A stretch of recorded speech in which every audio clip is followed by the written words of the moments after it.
Welcome to episode 4 of Nexus Now, a Nexus Gaming series podcast, bringing you news, stories, and personalities from the NGS community, as well as the greater Heroes of the Storm universe.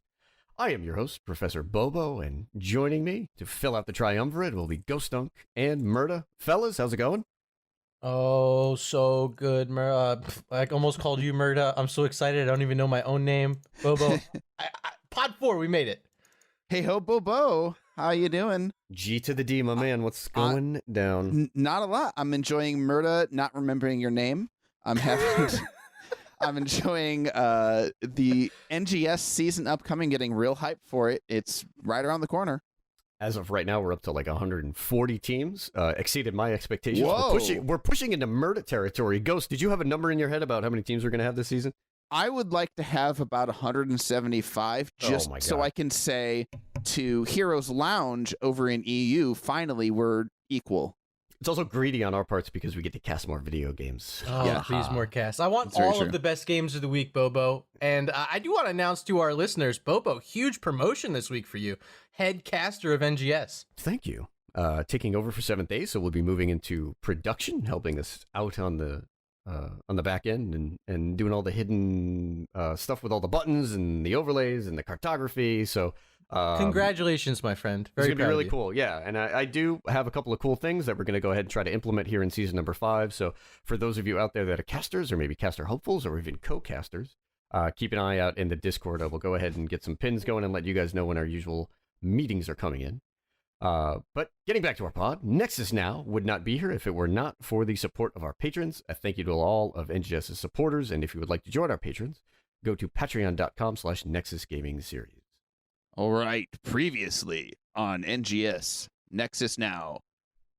We had our last podcast, we had the Asmodan Wiener Weewook, and that was positively wonderful. Hello, what's this? We talked about the competitive team play meta, and the tier list is on the podcast feedback channel, so we encourage you guys to check out the NGS Discord, go to the podcast feedback channel, leave some feedback for us, and check out this tier list we left for you previously. And we had one heck of an interview last week with Gillyweed. We had some amazing tips for casters. We talked a little bit about the NAHGC, so I encourage everybody to go check that out. It's a fantastic interview, and Gillyweed was an absolute delight. We really appreciate her coming on. That was an absolute load of fun. And again, a lot of great tips in there and a great interview as a whole. Moving on, as I wrestled this back from that wascally wabbit. The table of contents for today, we're actually going to start by opening up with a quick shout out to all of the teams and all the people involved in the TAW Open 2.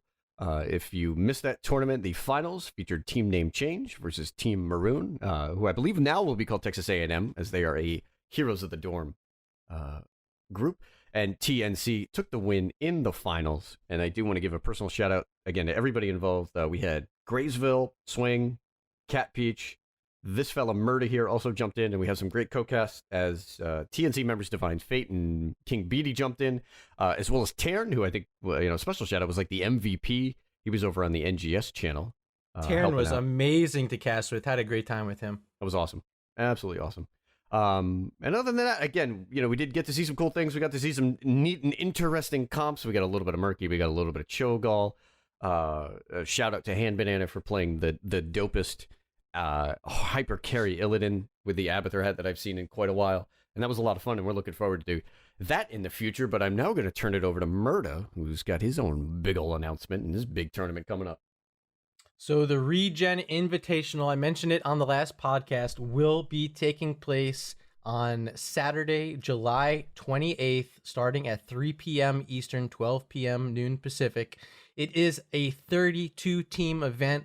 All these teams coming from NGS in one form or another. Some former competitors. Some are brand new to NGS for Season 5. I'm going to just read off the top 10 teams. We have Baja's Boys, Run Boys, previously known as Victoria's Secret. We have Team Name Change, OSD, Royal Heroes of the Realm of Luxoria, which is actually a combination of Luxorian Sun and Luxorian Snake. We have This Is Jimmy, newcomers for Season 5, ReGen Black, the premier team from my org ReGen, Blasting Burrows. We have the Division B Season 4 champions Divine 9 and Jailbait rounding out the top 10 of our competitors. It's going to be an amazing event. Please check it out. You can find our bracket if you Google search ReGen Invitational 2. It's the top result. You can find it there. We also have a really fun side event for all you viewers, maybe listeners of the podcast. If you head over to challonge.com/regen invitational 2, that's CHALLONGE.com, you can find a pick'em bracket, like a fantasy bracket, where you can pick the winners of each map. Whoever collects the most points will win a $20 Battle.net gift card. I am so happy to bring this event to all of you guys. Again, July 28th. It's a Saturday. Don't miss it. So many amazing casters, including myself and Bobo. Make sure you stop in. And Ghost, you're actually participating in the event. Of course, I'm bringing my team Moto Miracle in. I believe our first opponent is Heroes of the United States. Heroes the right. Yes, I think so. That's going to be a good little Yes. B West B each. B West B East matchup from last season. They are actually one of our biggest scrim partners, so that's going to be a fun match to play. All right, moving on.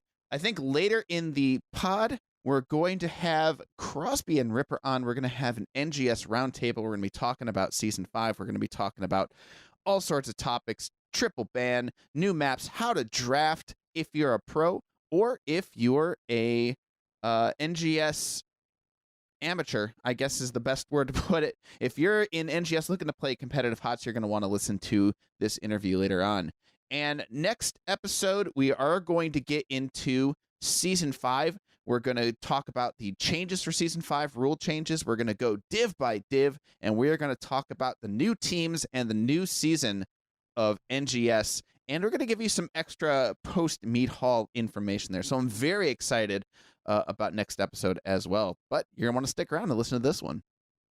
All right, in this past week, we saw over on heroesofthestorm.com some amazing articles. It was mid-game moves week, some educational articles written by Dylan Walker of Blizzard Entertainment, and a lot of cool information for players new and old to help you fine-tune your play, especially around some of these maps. So camp timings, how to build up some map pressure, what you should know about the boss and the throw pits.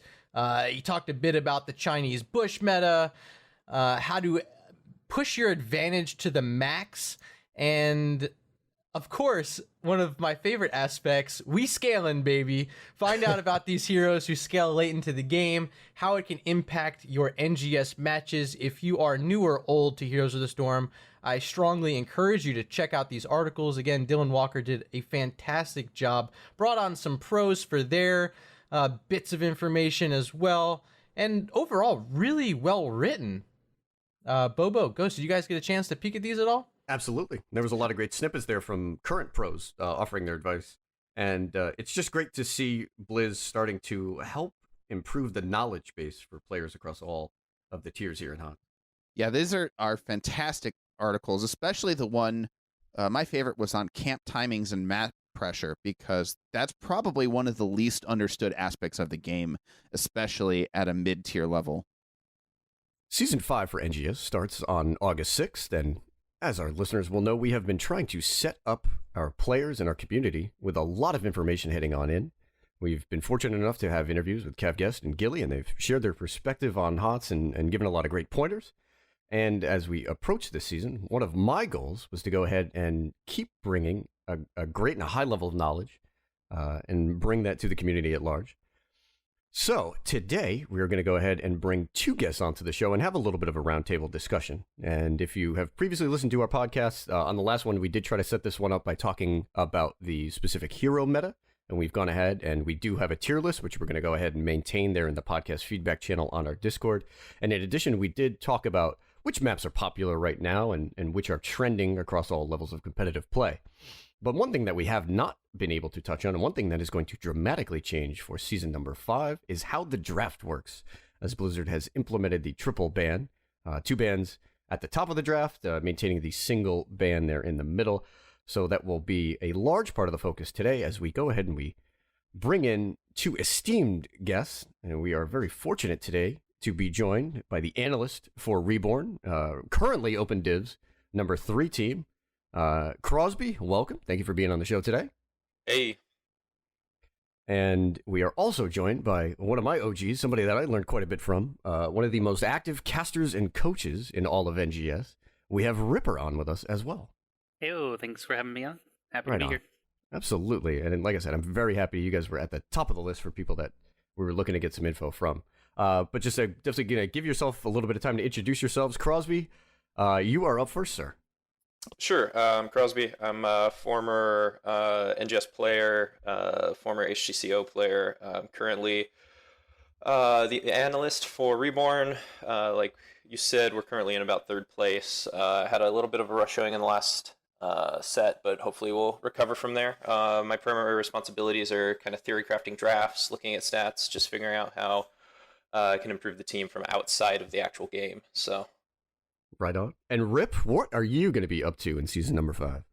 Season number 5, I will be up to my usual coaching and casting antics, and otherwise you'll probably see me grind and ladder. I actually bump into a lot of teams when I play like unranked or team league. It's kind of fun, and some of them recognize me, some of them don't. Either way, it's just fun. I usually recognize them, their names. I'm like, yeah, you get to play with some of these guys. It's fun. Yeah.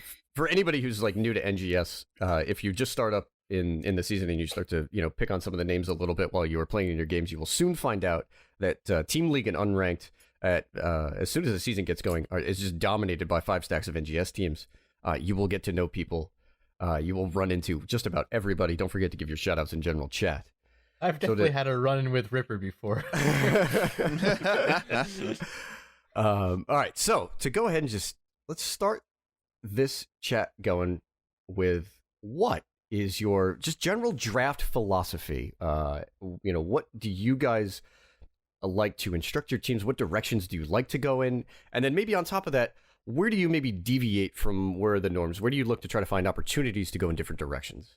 We'll start with Kros. Sure. So a lot of teams start off going into draft with, we're going to do this. And it's probably one of the worst things you can do. Your drafts need to at least start out fairly flexible. At least in the current meta, that's why you see a lot of Johanna, a lot of Blaze, a lot of URL early, because that's not going to tilt your draft either way. You can flex that one way or another. But if you go in and you pick, say, when we were in the Maiev meta, right, before people figured out how to deal with her, you first pick a Maiev, you've telegraphed 100% what your draft is going to do and left yourself completely open to counter drafting or just play style. Okay, we know they're going to try to hard engage, pull us into a Malfruit and a Jaina ring. That's what they're going to do, and you know that from the first pick. So those kind of more flexible drafts now are coming into the meta. That's also why you see a lot more hammer on the back end, because people are starting with these flexible beginnings so that you can flex the back end. Can you give me sort of a rule of thumb of what people should be looking for in which heroes are flexible like that? Yeah. I mean, it's kind of a hard... Typically, it's heroes that don't die, can kind of engage and disengage. From a support standpoint, it's people that can do burst and sustain healing, so that's why you see Malfurion a lot of the times at the beginning of the draft. Now, with Alex's Lifebender being completely busted, she's moving up in priority to the front half of the draft. So it's heroes that can fulfill multiple roles within a draft, instead of just, this hero does burst damage. Gotcha. And Ripper, for yourself, again, what is your just general draft philosophy, and where do you like to go in some different directions? Yeah, well, that's really interesting. I'll try not to give too long an answer there. For me, the way I personally play is I tend to like aggro. I like a lot of heavy engaged tanks and stuff. But when I'm working with teams and players, first thing I try and do is identify, what is your team identity? What is your play style? What do you all play well? And sometimes I already know that. And sometimes they don't. They're figuring it out, and then it leads to some really wonky drafts or whatever. But I agree with what Crosby's saying. A general best practice is to keep yourself flexible. But I think it also depends what division you're playing in, because there's a lot of, Clown Fiesta stuff in NGS, even sort of at higher, what we call higher tiers like Heroic and A. But it really gets really, really interesting in the lower tiers because, certain heroes that are higher priority will be lower priority or not even exist at all, or the flexibility you were talking about sometimes doesn't matter if teams just don't know how to deal with something. Sometimes teams just open with like, I don't know, a Tracer Tassadar or something, and they just roll with it. You even see that sometimes in higher tiers, even HTC or something. They just say, this is what we're going to do, and we're so good at it, we're confident you can't stop us. And you only look bad if you lose, right? So, but I do encourage people not to just be super meta only. Meta is really useful. You should understand what it is, why it is. Flexibility, these flexible heroes Krosby's mentioning are a big part of, meta things. But I like to encourage people to pick up some surprise picks. That can have its cons, but the pros is you can, surprise people, take them off guard, maybe a non-meta pick that's still maybe someone on the team really plays well, if you can identify that. I don't know. So, Ripper, you've had a lot of experience coaching teams from the full gambit of divisions in NGS. In your experience, do you find it better to recommend maybe some of the lower ranked teams in our leagues here to pick heroes they're more comfortable on, or try to adapt more to the meta and play heroes that are coming out like Yrel's been so popular? How do you feel they should approach the draft if they're not quite as comfortable on a wide spread of heroes? Yeah, I typically start off by recommending, especially if they're building synergy, play your comfort heroes. Doesn't matter what they are. Start there, build your synergy, figure out how to play well together, and then at the same time on the side, I usually assign people quote unquote homework. Do expand your hero pool, especially if it's a high value hero like Yrel, for example, or we've seen more things like Hammer coming out, but it's not always necessary. One of two things needs to be true. Either you need to be able to play a given hero that's really popular, or you need to figure out a way to consistently beat them if you're not going to pick it yourself or not bother banning it. We don't want to get too much into the ban things. That's a different section, but it's a little related. But I do recommend starting with comfort, but basically just find a way for your main tank, your main support, and main DPS to work together smoothly, and your games will be a lot easier. Some sort of 1-2-3 type combo or whatever. And Hammer is a really great example. I've seen Reborn play this quite a few times. Krosby, you can comment on this without giving too much of the strategy away, but it does seem like there is space for heroes if you know what you're doing in draft and if you've adequately planned out to go ahead and break some of those picks out that we have not seen for quite a while. Yeah, I think again it comes down to setting your draft up without showing too much. So the Hammer draft specifically, I mean, they're not. I'm not revealing anything here by kind of going through the thought process because everybody knows how that setup is. It's a first pick 2 tanks basically. You pick up the Johanna, the Blaze, the Yrel, even Diablo can serve decently in that purpose, and you're just basically setting up an impenetrable front line, and then you're forcing the Hammer ban. And then if they don't ban the Hammer, hey, you have a free protect the Hammer comp, and it works out fairly well. So it's a fairly simple draft philosophy that just honestly Gen G revealed at midseason Brawl to just be effective. Because you either ban the Hammer or you're going to have to try to walk through a Blaze Johanna to get to a Hammer who's peppering you the entire time, which doesn't generally go well. So, and just for a lot of our new teams, just a quick aside here, how important and how much do you guys lean on your preparation in terms of just having spreadsheets and notes available? What's going on in draft specifically? What are you guys looking at? Where do you go to for, maybe your evidence or your analysis, if you will? Sure, I'll take that one. At least at our level, where we have support staff running and a bunch of time being spent outside of scrims and outside of the game, we use a statistical program that's fairly common to a lot of the HGC, HGCO, and even some of the higher-end NGS teams. It's called Stats of the Storm. It's developed by Falendreth, who's I believe is a god. Yeah, I We believe give he's him shoutouts weekly around Yeah. here. Big shoutouts. The program's amazing. Yeah, it's a really great program. It's really intuitive to use. You just plug the replays in, it parses them, and it spits out all the data you ever need. So use that to track like hero win rates and stuff along that line. And then a lot of it is just thinking about, because if I'm being honest with you guys, the meta you see on stream by various teams is usually 3 to 4 weeks behind of what's actually being played in scrims and whatnot. So, because any team is constantly trying to evolve the meta. Because if you keep it the same, you're just going to start losing. Yeah. Eventually. So. And Rip, you've got a lot of experience helping set new teams up. Just some really basic advice about how to set up their drafts in terms of, again, spreadsheets and the evidence that they want to collect and their note taking.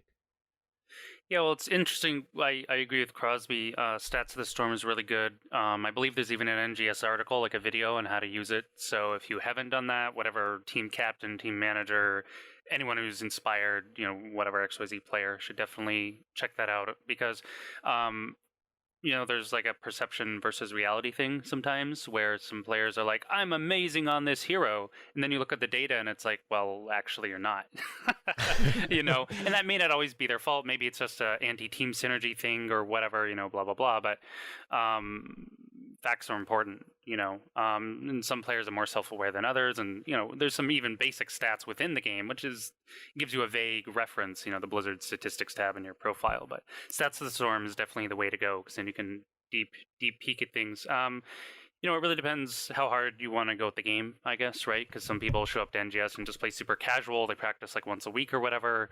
Maybe they're all busy with work or families and this and that. And some people, even if they don't want to go to HGC Open, like Reborn, which is actually how I bumped into them a long time ago, but yeah. It's all about, what are you trying to get out of the game? As a team, as a group, it's important to be on that page, and I ran into that experience recently, unfortunately, trying to put together a team. I thought things were clear on where everyone was trying to go, but it wasn't. And there was actually some really big diversion. It's no one's fault and no one was wrong. It was just like two players wanted to be like super try hard and, perfect everything. And a couple other players didn't. And that wasn't like, I thought it was clear up front, but it wasn't kind of a thing. So, having, talking about spreadsheets, one of the best things teams can do is just make sure you're having a weekly team meeting, right? See where everyone's head's at. See how they're doing. Crosby's mentioning more than once, things outside the game, right? And players like mental health, emotional health, physical health is often overlooked at all levels, and that's really important. So gotta keep yourself together, keep your team together, and just regularly communicate about everything and where you're at. And that goes a long way to moving your team forward. We're talking about drafts and this and that and play styles, but all that factors in really heavily, like your foundational level. And I think Krosby could attest to that, I imagine, with all the work he's put in.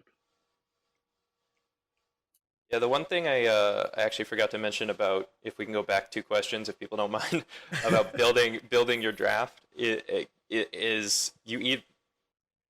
Sorry, I have Method and Leftovers pulled up on the side screen, and I'm just incredibly frustrated by the way Method built their hammer comp right now, because they went into... I agree. I've been watching it as well. They went full sustain, so when you're building a comp, you need to recognize your win condition too. So they built just for everybody that's not watching it, their 2 backline DPS are Hammer and Rainer.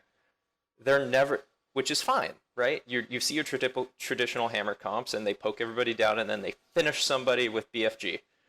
They didn't go BFG, and they got like 0 kills the entire game, and it was the most frustrating thing I've ever watched. So when you're building your draft, make sure you're talking about how you're going to get your win condition through that game. So, okay, we have XYZ heroes. How are we going to finish kills? How are we going to play a macro game and not worry about kills? Or else you end up with a draft that doesn't actually do anything.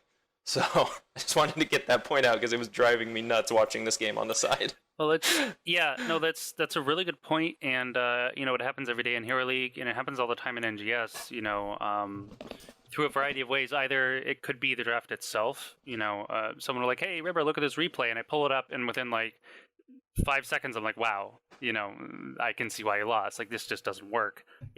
There's no clear win condition. There's no great way to get kills. There's no great way to control the map. But sometimes you may have a great base draft, and there's nothing wrong with it. But then people pick the wrong talents. Not even always an ultimate talent, though. That's usually like one of the biggest factors. Sometimes it's just like you really needed a particular level 7 or level 13 or 16 or what have you. Like I don't know.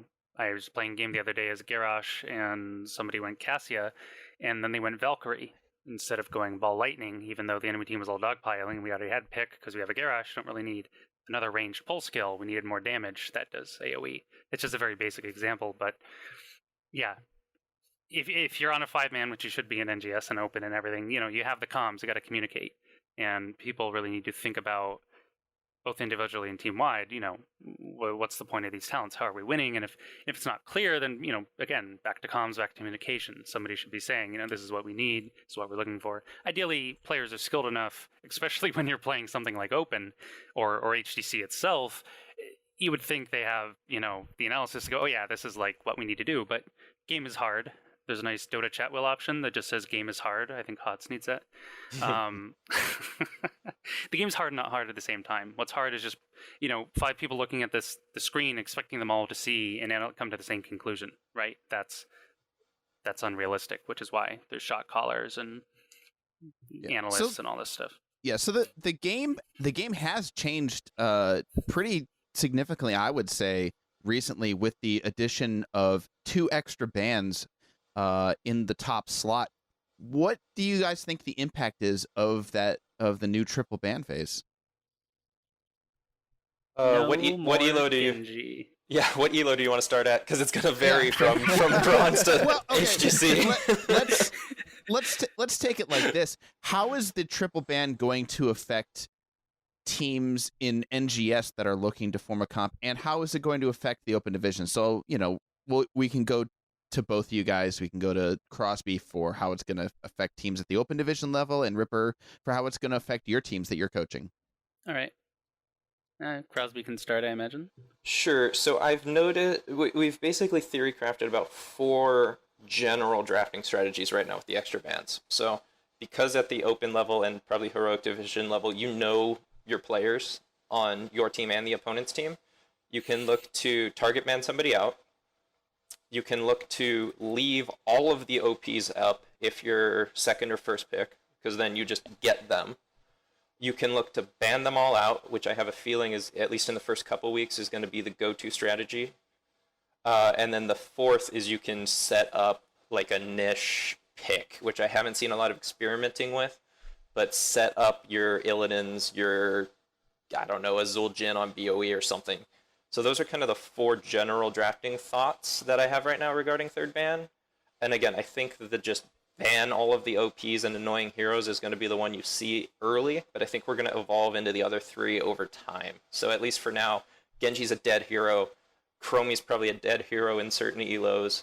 I've noticed, at least in the first day of HGC, a lot of Yrel and Blaze being let through, which I found very interesting, considering they're probably the 2 most broken heroes in the game right now, but people are prioritizing banning assassins. So I'll stop there for now and let Ripper go, and then we can kind of double back. But at least in terms of theory, that's kind of where I'm sitting right now. Yeah, that sounds about right as far as, NGS goes, because that's its own realm. Then, of course, each division is also its own realm. You see a lot of really interesting things across all the divisions. Something like A in Heroics, probably a little more straightforward.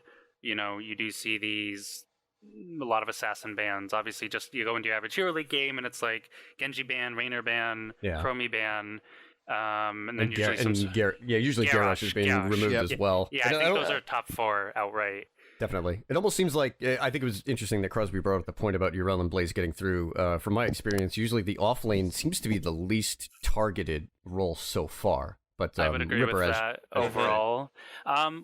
So the real answer is, when I talk to teams about this, what do we ban? What do we ban? It's like, well, what do you want to ban?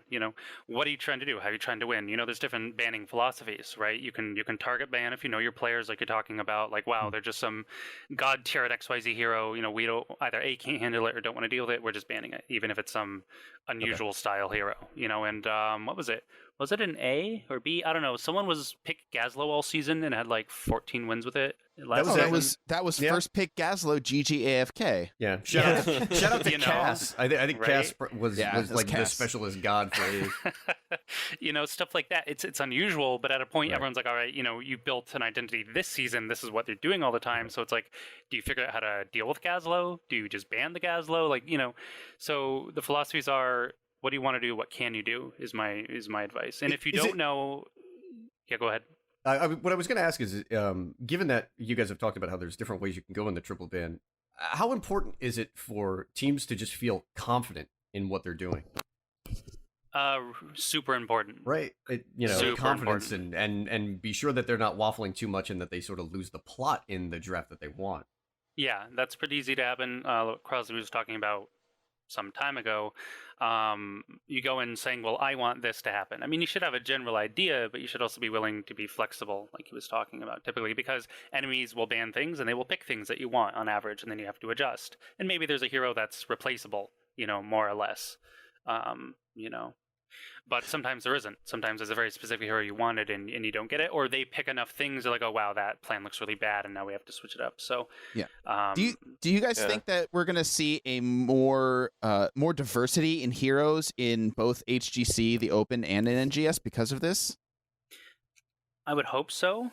We don't know so, but I would hope so, because diversity is one of the main reasons I enjoy the game and really encourage teams to obviously certain heroes are better than others, but you can craft win conditions out of every hero in the game if you know what you're doing in draft, or if you understand the game.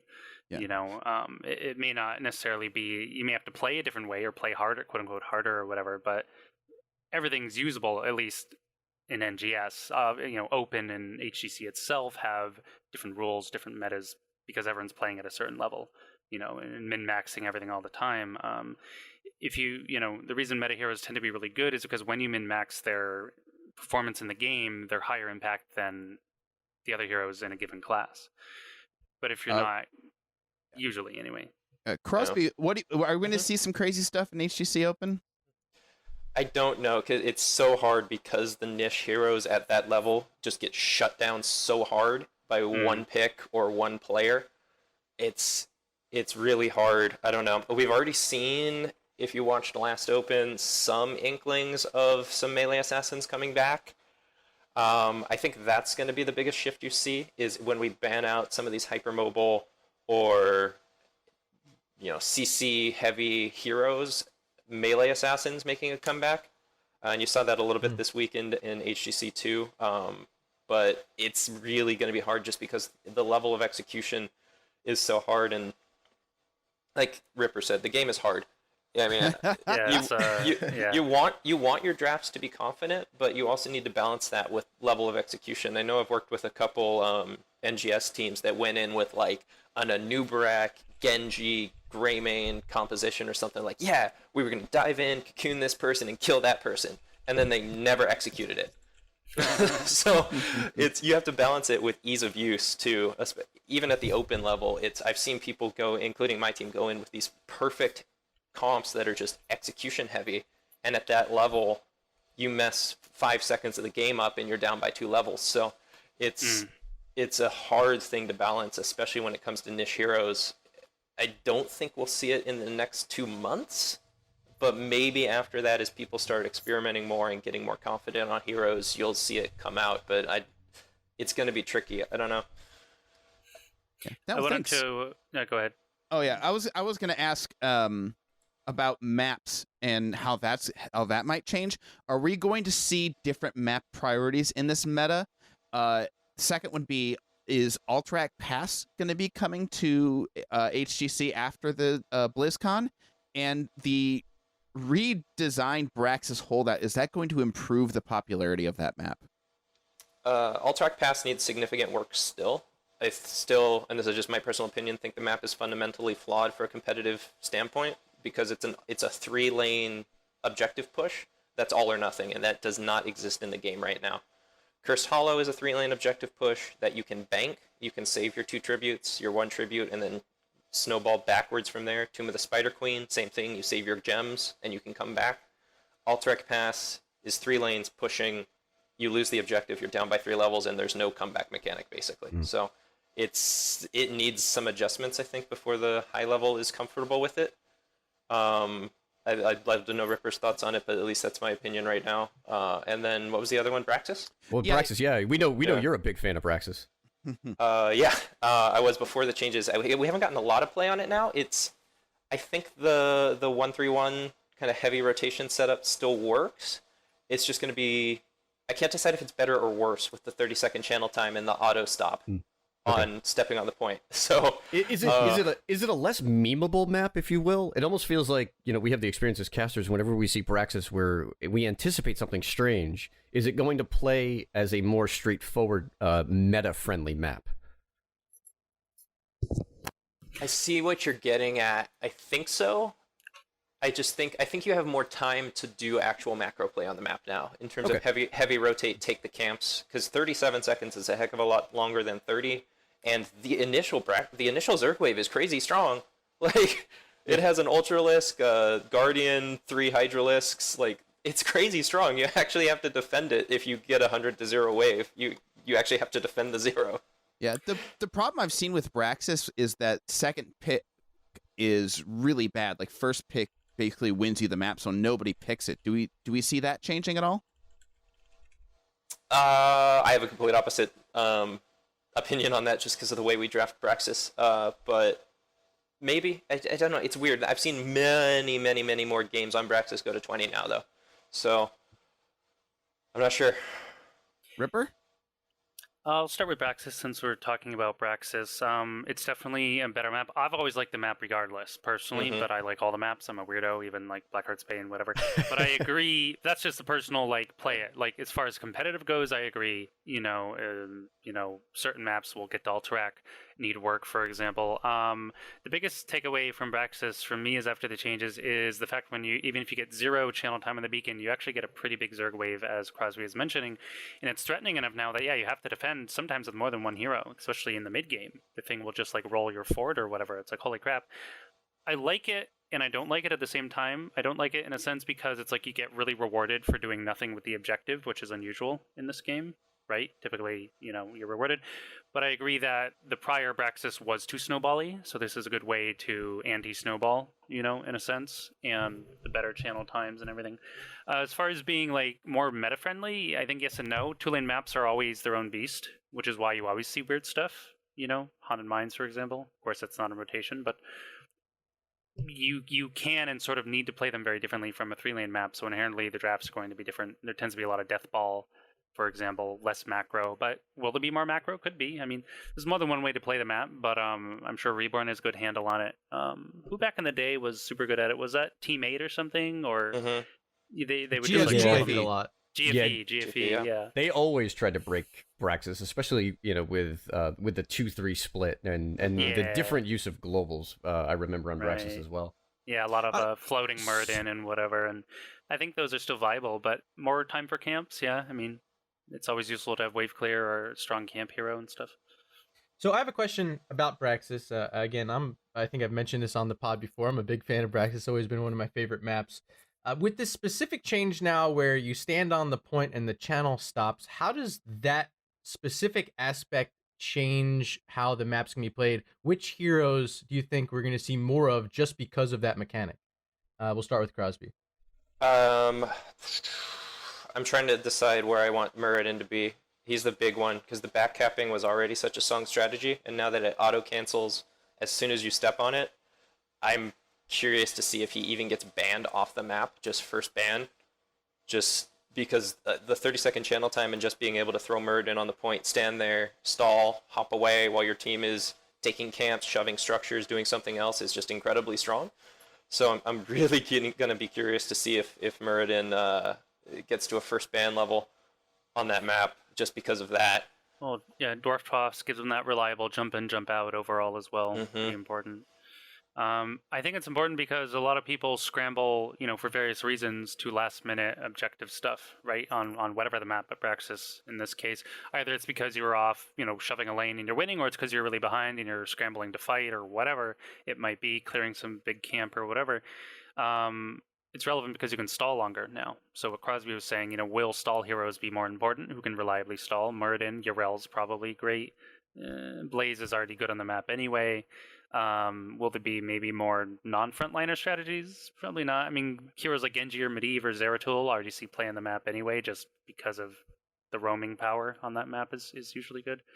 But these super tank, escape in and out style heroes, will they show up more? Like the Muradin? I haven't played in the new one too much. I don't know. I think Yarel's been getting banned, so I don't think I've seen it too much on there. Yeah. But same thing. She's a point god. ETC's always been decent on the map, but he can't stand at the point alone too long. He can just boot people off it for a bit, and then maybe power slide out or something. That strategy has counters. Silences, roots can screw over these heroes, for example, trying to stall the point. But the fact is you can stall the point more, and that does have big implications when teams pay attention to it. right? When you're Yeah. The primary thing, and this is just kind of me just preaching for the NGS audience, is Braxis is not a 1-4 map when played at a competitive level. You don't put a solo laner top, you don't draft a 4-man bottom, and then just hope whoever has the stronger comp wins. It's one of the most rotation-heavy and macro-intensive maps when played correctly.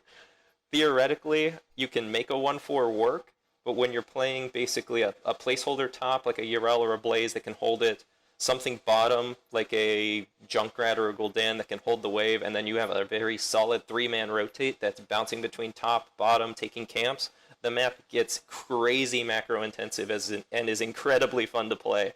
So that's my personal reason I like the map. I don't know if everybody else likes it for the same reasons, but the 1-4 split is probably the worst way to play that map at a competitive level. Noted. Thanks. Yeah, I like the map. That's just good information. There's a lot of brawling, and I like to fight, so it works for me. But I agree.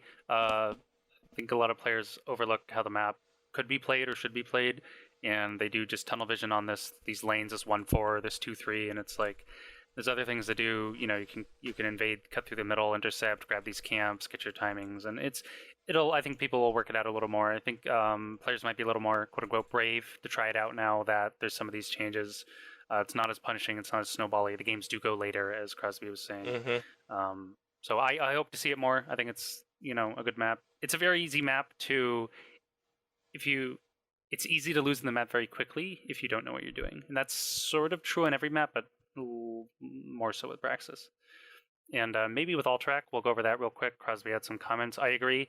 It's not ready for competitive. It is flawed. I think more than one map's flawed, but that's a different discussion. But is Alterac the most flawed? Probably. Is it really, really fun? I think so.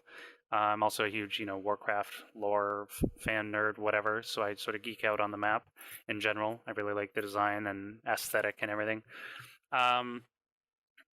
But as far as, other than just the 3-lane thing, it's really easy to stall the objective. It is a bit all or nothing.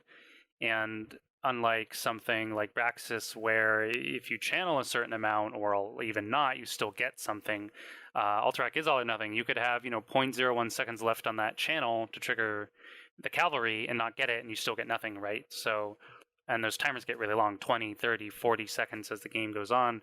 So you have a lot of priority on heroes like Junkrat and Chromie, Li Ming, long-range poke. You can sit there in your middle fort and just poke the objective. And depending on your build, you can actually stall infinitely with just one hero, which is a little silly. You can throw in more than one stall hero in there. Like I've actually had a lot of success with Tassadar.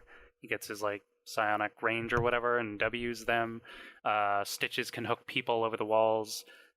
Li Ming with full orb build and the cooldown can just sit there spamming orbs and hitting people and they can't cap. Stuff like that also makes it a little cheesy. Number of these heroes are usually banned, but you can't ban them all because there's 5 or 6 of them. So the map's interesting. Probably because it will be in rotation, I guess. Or I guess we won't know because NGS follows the HGC rotation, right? So Right. So does that mean Alterac will or won't be in NGS? Will not be? Will not be until you see it at the professional right, / okay. open division level. Well, I guess it's hard to say because by then maybe they've made some changes. But if you're playing on it right now, maybe you're just practicing or something. Just make sure to get those null camps middle. They're really strong and they're up every 90 seconds and they push crazy hard. That's probably my biggest tip. So I want to talk a bit about a map that has been in the game since its inception, Dragon Shire. It was a very popular ban during Season 4. A lot of teams seem to either be really good on it or really bad on it. How can you guys help our listeners take advantage of this map that we see is pretty low in popularity amongst our NGS players? Yes, and stop banning one of my favorites. It is a great map. Well, it's an interesting map, and I'll let Krosby talk. I just want to mention, in one sense, it is a very straightforward win condition, which is essentially shove bottom right. or pressure bottom whenever you can, but it's not that simple because you're dealing with a lot of rotations mid-bottom, and then you're dealing with this top lane, which is kind of like its own map on its own, because no one really wants to go up there. No one pushes through top lane. You can lose your fort. You can even lose your keep, and no one really cares, usually, because no one pushes through the Bridge of Death. Yeah. It takes too long to walk up there, blah, blah, blah.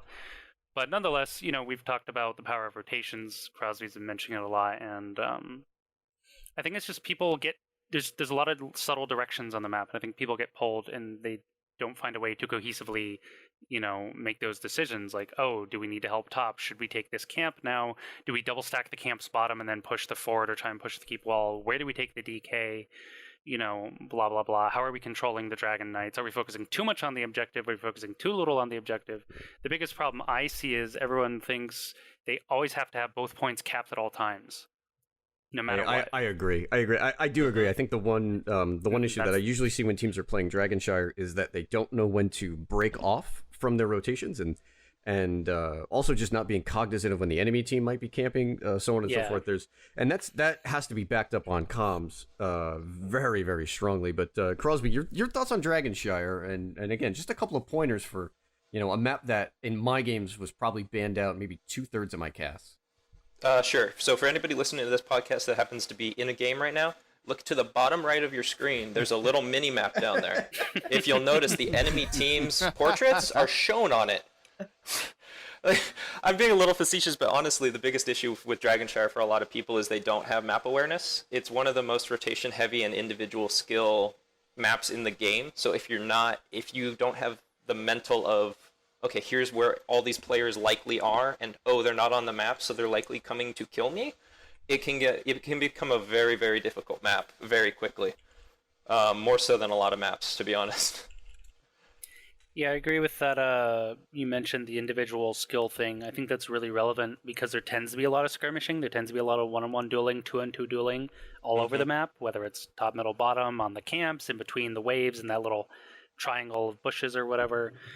And it is really relevant. I mean, map awareness is super important no matter what, but it becomes extra important on maps like Dragonshire, where everyone's moving around all the time and trying to outplay the opponents all over, whether it's in the wave clear, the camp timings, the ganks, etc. Controlling the points, etc. So I'd agree with that. I think like on Dragonshire, you also see it on a map like Infernal Shrines, where the siege camp is very close to where the rotations are taking place, and being down that level, always being aware, like Crosby was mentioning, on your minimap where these enemy heroes are. And if you're down that level and they see you off the map, they're going to know you're on your siege camp, and they could easily hop in and try to steal that away from you with it being so close to where that rotation's taking place. Absolutely. Mm-hmm. Yeah, so make sure your tanks are anchoring and everything. I have a question for Crosby and a similar question for Ripper, but you guys are in different worlds. So for Crosby, what maps are we going to see rise in popularity due to the recent meta? And a similar question for Ripper would be, what maps can NGS teams pull out that you think are going to give them a lot of success, especially for teams that are less experienced and competitive? So first with Crosby. I think you're going to see much more Sky Temple and Cursed than you do currently, and that's just because you can pull out more melee heavy stuff. Those maps open up a lot of options. Assuming they fix Alterac Pass, honestly, I think Sky Temple will be removed in January if they fix Alterac Pass. That map is probably back to the cheesiest map in the game after Braxis was.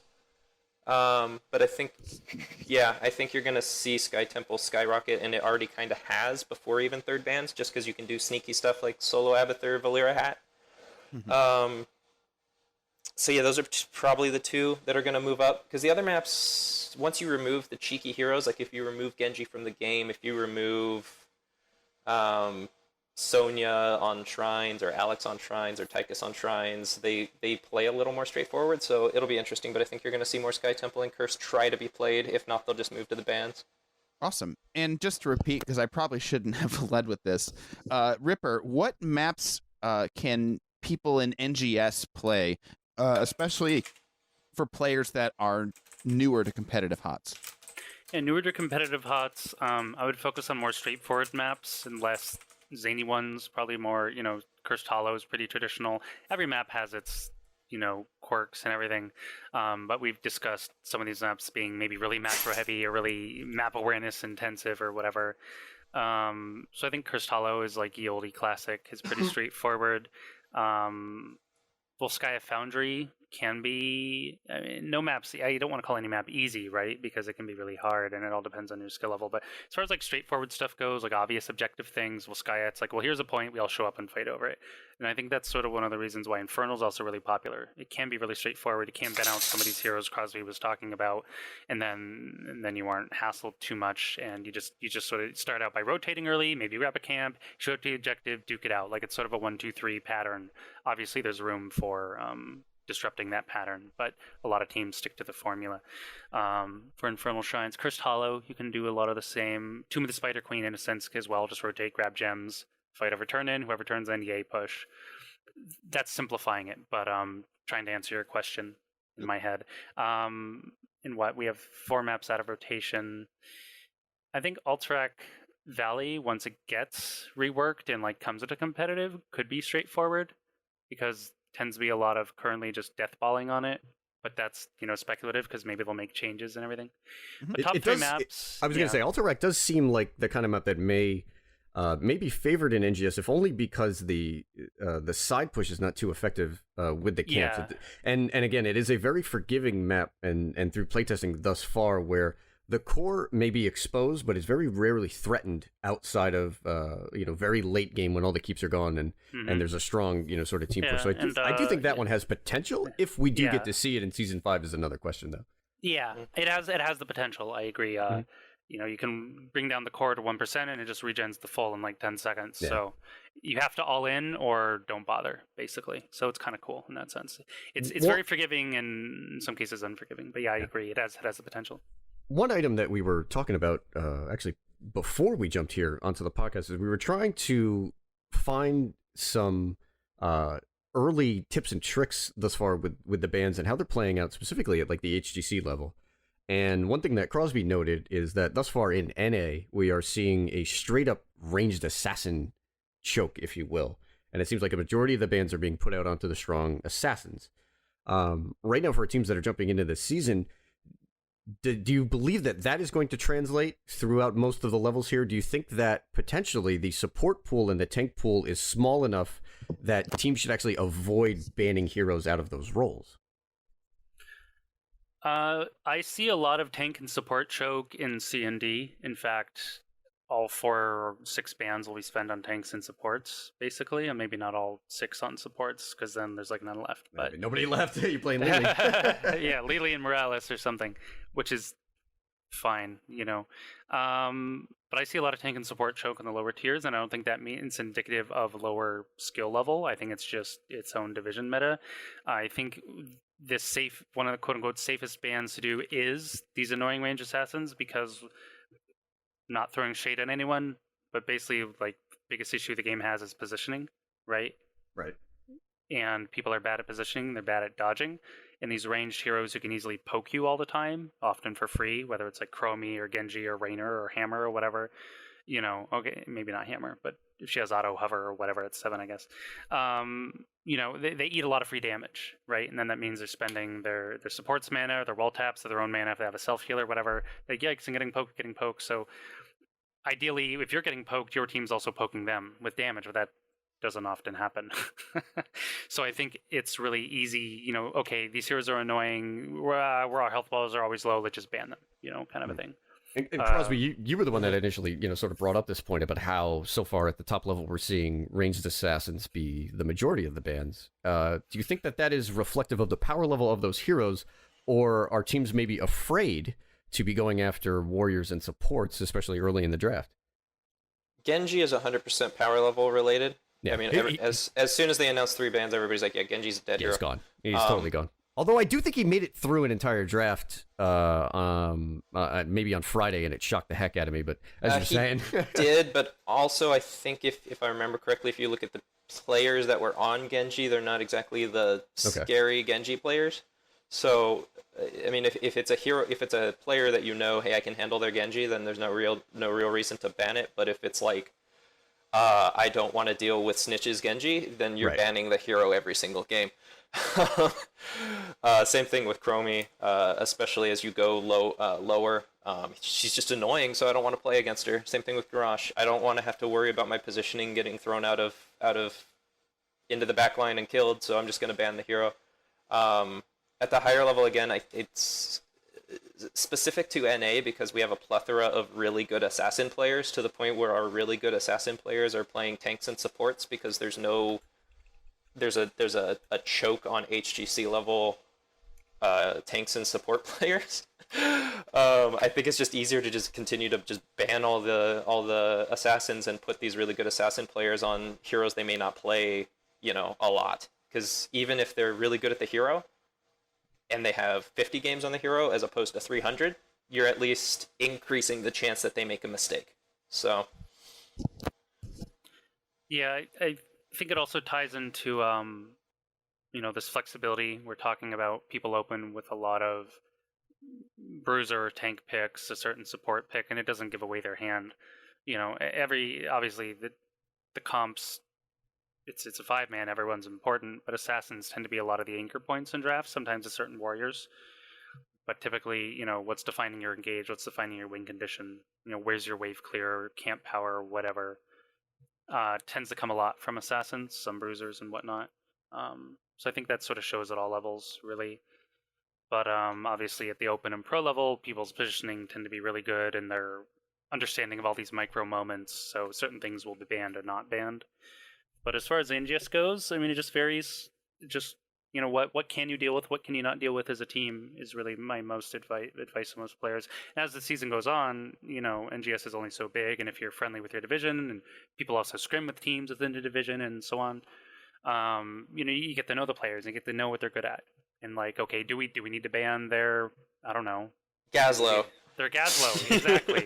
Or maybe, someone plays a Cho'Gall, or maybe someone has some god tier Ana support and their sleep darts are just never miss or whatever, and it's yikes, don't want to deal with this, sleep dart damage dunk or something.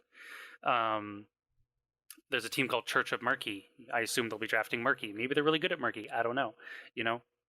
Maybe they'll pull Abathur Murky and terrorize everybody. I don't know. Right? I remember that in the old school. I actually had a friend who totally just boosted up to the top level of Team League a couple seasons ago, purely playing Mercathur. It was just their go-to. They did it every single game they could. Well, yeah, people don't know how to play against it, and they chase Right. the Murky. You play the Murky game, you lose. It's just like Vikings. You just chase the Vikings all game, you're going to lose. You have to understand how to play against these heroes, and since they don't see much play, most people don't, and they're like, I have to defend against the Murky, and they panic, and oh my god, he's solo killing me because he's now post 13, and just to plug the work that Philindris is doing, please scout your opponents. You can find these things out on Stats of the Storm. You can know going into it, well, this is a team that doesn't specifically play the meta. They like to go in weird directions. What do we need to be afraid of? So again, just another plug for Stats of the Storm. Yeah, absolutely. The easiest ways probably, especially for teams coming in who are newer or just at any tier, is if you're not sure of your banning philosophy, you can either ban meta stuff or ban what's good against what you're trying to win with that particular game. So some hero is really going to screw you up, just get rid of it. That makes it a lot more straightforward. Gentlemen, the time has come for the lightning round. I think Murda spends 2 weeks just getting ready, just for the intro to lightning round. Yeah. Take it away, my good friend. It's become a recurring segment. Today I want to do something a little bit different, a little unique. We have a community question that was thrown at us to create our dream map pool for HGC for next year, 2019. So the way we're going to do this, our two guests we have on, I want each of you to select 3 maps, and then us hosts will select 1 each for the remaining 3, and we are going to develop our 9 maps for 2019 HGC, kicking it off with Krosby. Shrines. Always shrines. 1. BOE. Ooh. And then I'm gonna go spicy here, and this is for 2019, right? Yes. Yeah. Okay. And I'm gonna go spicy and assume that this map gets fixed at BlizzCon, and go with a competitively viable Hanamura. Oh, yes. Oh, okay. How about just love a, to see it. I think we'll start with a viable Hanamura and competitive. All right, Ripper, you're 3? Yeah, my pick should be different. I think Yes, it should be different please. anyway. Yeah, Tomb of the Spider Queen. Absolutely love that map, and just the heavy rotations, collection, and fights. Can this be maps also currently out of rotation? Maybe that are fixed by then? Sure. Why not? Okay, I actually also happen to really like Haunted Mines. I always have because I'm a weirdo. Ooh, okay. And if they could somehow find a way to like make it more valuable to actually collect skulls and just get camps and push, that would be cool. But I like the map of the mines. It's going underground. And there's 4 entrances, and you can flank and gank and whatever. It's kind of cool. So we have Tomb, Haunted Mines, and for my last pick, I'm either gonna go with Sky Temple or Cursed Hollow. Probably Sky Temple. I really like Sky Temple. All right. Ghost. Ghost, pick Yeah. us a map. Pick us a map. Just one? Just the one. Just the one. I'm going to go with Alterac Pass because that map is super fun. It's got all the World of Warcraft stuff, and I really enjoy the fights in the prison zones where the objective is. I'm not sure I call them prison zones, but that's where all the prisoners are at. But the choke points and the bushes and the way that the having the fort up or fort not up when those objectives are going is just so much fun. I'm going to bring it to a map I've already mentioned that I love, Brax's Holdout. I think with the new changes, we're going to see a bit of a different meta form on it. I think some of our teams are going to start loving it once again in NGS. My vote is Brax's Holdout. Oh man, and now I get to do the last one. Okay, this is really difficult. I just have to put a caveat in here. When I was starting this game off and I was objectively terrible, I loved Blackhearts. Wow. We're not going there. No, we're not. No, we're not going there though. I think one map that actually hasn't been mentioned yet, and to me, this is one of the best features of HOTS, is this map specifically. It's Towers of Doom. It is one of my favorite maps to play. It is also far and above my favorite map to cast. I think Towers of Doom is just an exemplary piece of design because it inverts the way you think about how to win the game. It's the one map where it feels like nothing is ever over. And, the two little anecdotal pieces, my favorite actual game from Season 3, when I captained the team down in C-Div, is we had a fantastic map that actually came down to the best part of Towers of Doom is when one team has 4 shots on the core, and it's, do you go for the altar or do you go for the boss? And that's one of my favorite little moments, and the comeback potential. And a shout out to the guys on Blasting Burrows. They actually queued me into their Learning Fives team, and I got to cast a scrim earlier in the week. And their team was actually down 25-18 in terms of core health at one time, and they turned that game around and took 25 shots without giving up a single shot for the rest of the game. And I think Towers of Doom again is just an exemplary piece of design, and is one of my favorite parts about HOTS. I agree, man. That's such a great pick. I don't think any map is better for esports than Towers of Doom. That's so good. Pound for pound, easily the most exciting. Yeah, like overall, I agree. Like from all the angles, the fact you take all 3 forts, you take shots, you get all the different split altar phases across the map, forcing all these micro decisions. You have the sapper camps on both bottom, the boss. The fact that you can be at 1 health and still come back. I've had, I don't know, a lot of games overtime, usually Hero League, where you're coming back. Like, oh my! It's kind of like a, I don't know, anime power level thing. Like you're about to die, and you just like, we're about to die, we can't lose, let's do it, boys! And everyone's like, roar, goes beast mode, and suddenly you like destroy all life and never lose another shot. Like it's the only map where you can actually feel good about being down. You're like, we got him where we want him. Yeah, we're down 10 shots. Nah. So it looks like Professor Bobo has won this week's lightning round. Sorry, Krosby. Sorry, Ripper. So 3 maps we left off were Dragonshire, which is pretty weird.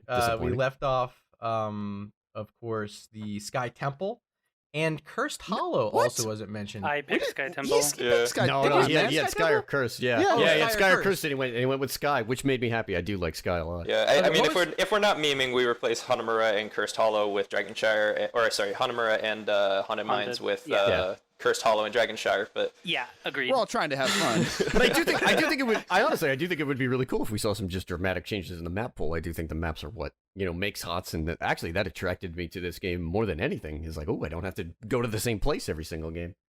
That's surprisingly common. Yes, it's just a great way to introduce people to this MOBA specifically. But all right, time to wrap it up. I do really quick. Go ahead. Because the one aspect of the third ban we did not talk about, and I want to keep this very short, is you now have 25 seconds to pick your heroes. So teams, have a plan going into your drafts, or you will panic pick things.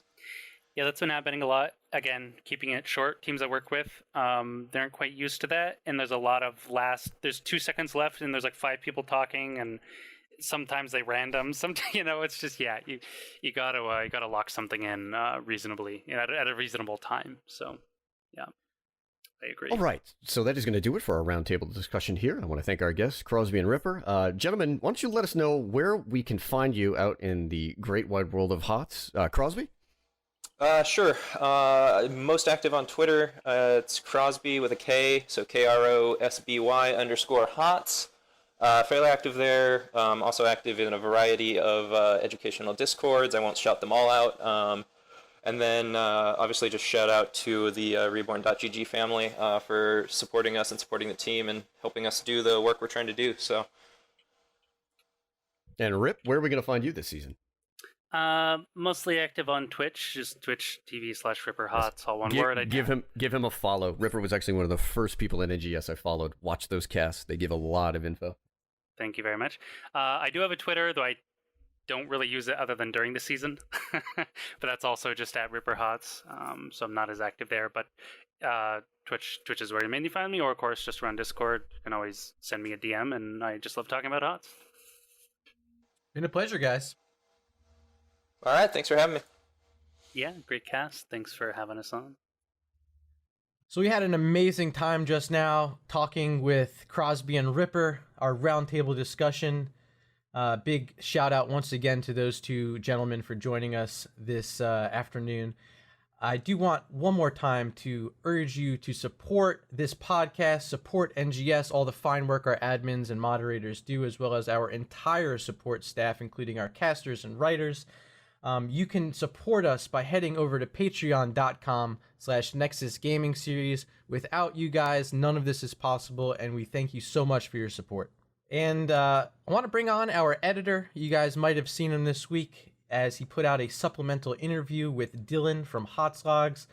Jax, take the floor, man. Let us know how that went for you.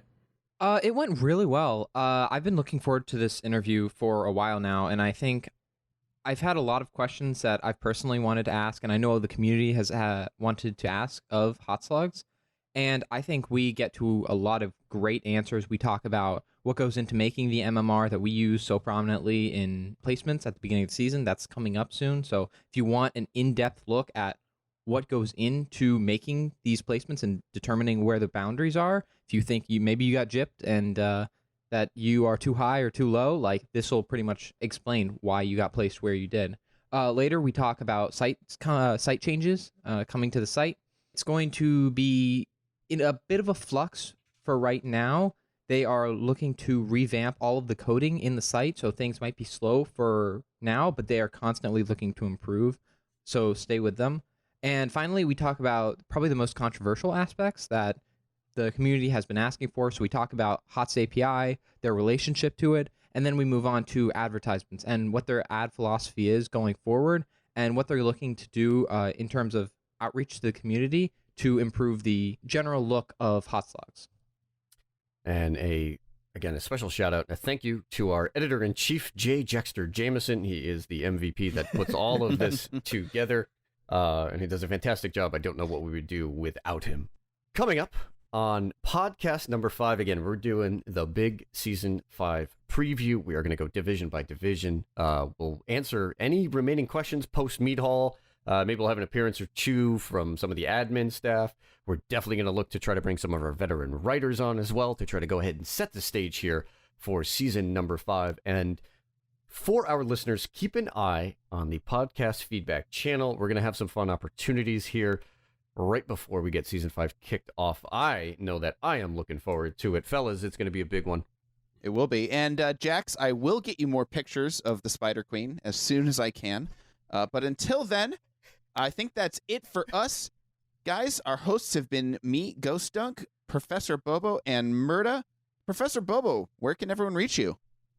Well, I try to stay off the radar as much as possible. Right, you can off find the me grid. You guys are going to have to go to the... There's a forest north of Nebraska. I've got the GPS coordinates. DM me for details. Yes, please go to Nebraska. You'll definitely find me out there. So you can find me on Twitter. I am at Prof Bobo Hots. And there on the Twitch, trying to get things going for the casting this season, twitch.tv/prof_Bobo. All right, fantastic. If I'm not in the Doomsday Bunker, I can be found over at twitch.tv/MurdaRG, or you can find me on Twitter at MurdaRG. Jen, it's a pleasure as always. All right, and you can find me Ghost Dunk prepping in my basement with my bottles of water and my Bitcoin rig, which will be the currency of the future, the Dogecoins once society falls and the only currency is Hero League rank and Bitcoins.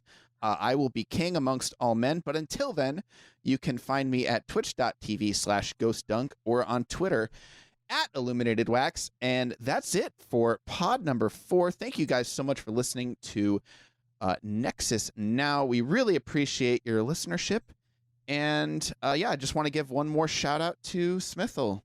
Smithel wants to fill the world with silly love songs, and what's wrong with that? Miss I'd you, like big to guy. know. Come back. Save us. Save us from ourselves. I love you.